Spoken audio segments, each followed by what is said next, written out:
Ministre, bonsoir. Bonsoir. Le Sénégal largué. Valeur ajoutée 13 milliards de dollars depuis l'indépendance. Pour la Corée du Sud, 600 milliards. Pourquoi on ne s'en sort pas? En vérité, le Sénégal avait un PIB, produit intérieur brut de 1,5 milliard de dollars, et la Corée du Sud avait 1,5 milliard de dollars. La Corée du Sud avait un revenu par tête d'habitant de 87 dollars, le Sénégal avait 120 dollars.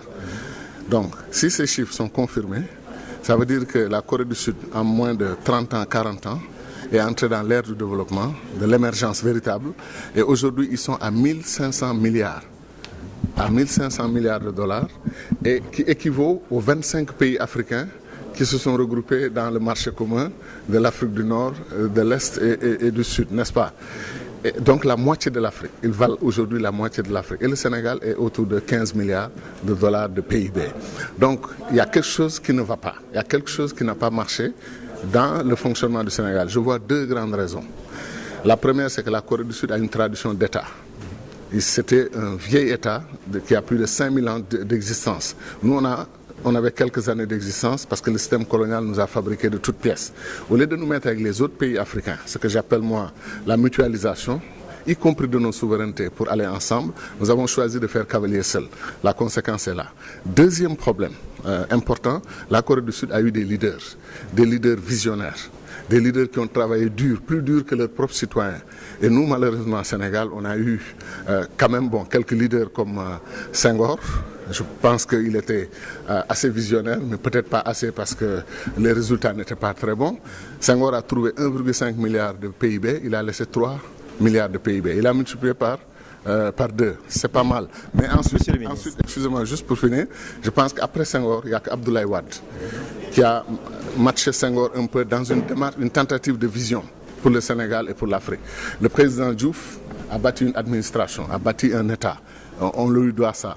Mais les trois présidents du Sénégal combinés, avant d'arriver au quatrième président, on s'est retrouvé dans une situation, comme vous dites, on est à 15 milliards de PIB en 56 ans d'indépendance. Là où je voulais vous emmener justement, c'est que c'est bien beau, mais c'est quand même compliqué.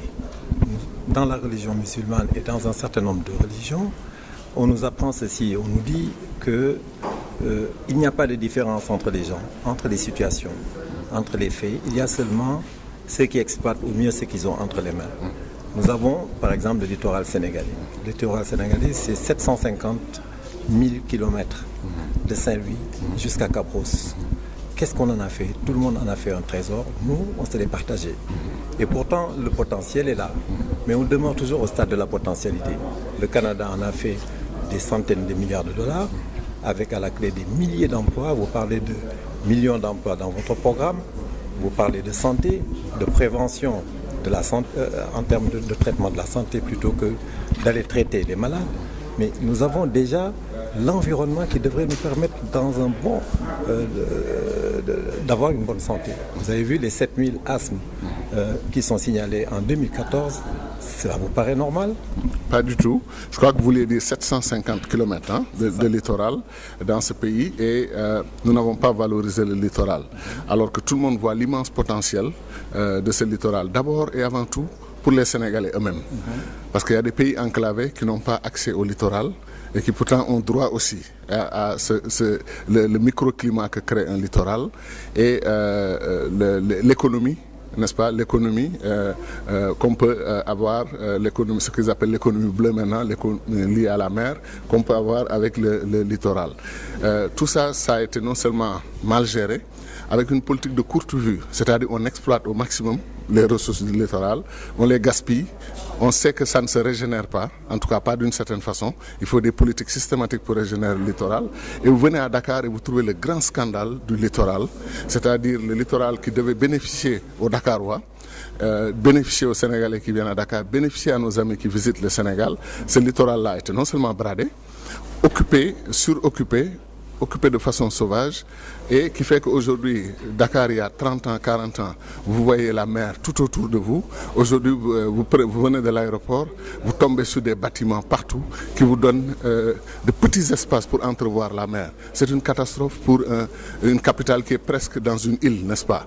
Et donc, je pense que l'occupation sauvage, le bradage, le manque de respect pour le littoral, ça fait partie de ce qui nous a retardé et qui a retardé le développement de notre pays. Voilà, mais M. Gadio, aujourd'hui, le président Macky Sall semble l'avoir compris puisque lui-même a restitué son terrain sur le domaine public maritime. Il a fait une renonciation volontaire de 2000 m² sur la corniche des Almadies.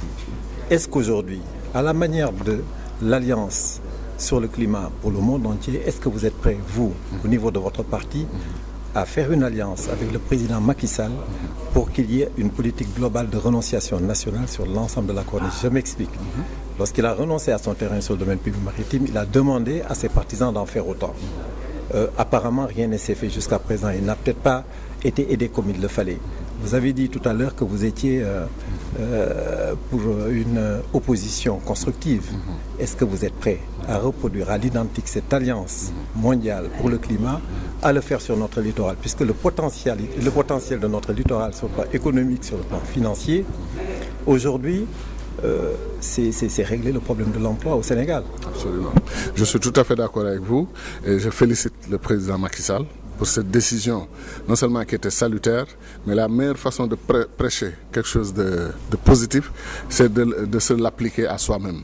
Et je pense qu'il a très bien fait. Et son appel doit être entendu non seulement par ses partisans, mais par tous les Sénégalais, n'est-ce pas? Je suis convaincu, M. Ba, qu'il y aura un moment dans l'histoire de ce pays où nous tous, nous irons à la reconquête de notre littoral. Je ne crois pas que c'est un combat perdu et définitivement. Nous irons à la reconquête. Excusez-moi, M. le ministre, mais aujourd'hui, nous avons quelque chose de concret. On vous a dit les opportunités, ce que nous avons entre les mains. Le président renonce à son terrain sur le domaine public maritime. Et l'Alliance qui vient dire, voilà le plan d'action. Nous, est-ce que chez nous, il y en a qui ont des terrains sur le littoral? Nous le restituons. Nous allons faire une délégation pour voir tous ceux qui ont des terrains sur le littoral pour leur demander de renoncer de manière volontaire aux terrains qu'ils ont sur ce littoral-là pour permettre aux populations d'en profiter définitivement. J'ai commencé par féliciter le président en disant qu'on prêche par l'exemple et que c'est une très bonne chose. Donc j'ai dit aussi que l'appel qu'il a lancé ne doit pas être limité à son parti, mais à tous les Sénégalais. Donc ce problème entre nous, on est en totale phase. Maintenant, j'ajoute que si les gens ne le font pas volontairement, le peuple a le droit, les citoyens sénégalais ont le droit de reconquérir leur littoral parce que ça leur appartient. Moi, il y a des choses que j'ai vues construites sur le littoral. Si je suis à la tête du Sénégal, je suis désolé, je vais prendre des réquisitions, je vais prendre des décisions, indemniser et libérer le littoral de tous les Sénégalais. Vous pouvez prendre le leadership de cette alliance? Je suis prêt à y participer. Nous vous attendons. Nous vous attendons sur ce leadership. Si je suis convaincant que les gens me donnent le leadership, je l'assume. Nous allons vous suivre et nous vous attendons là-dessus. Merci beaucoup. Merci mon frère.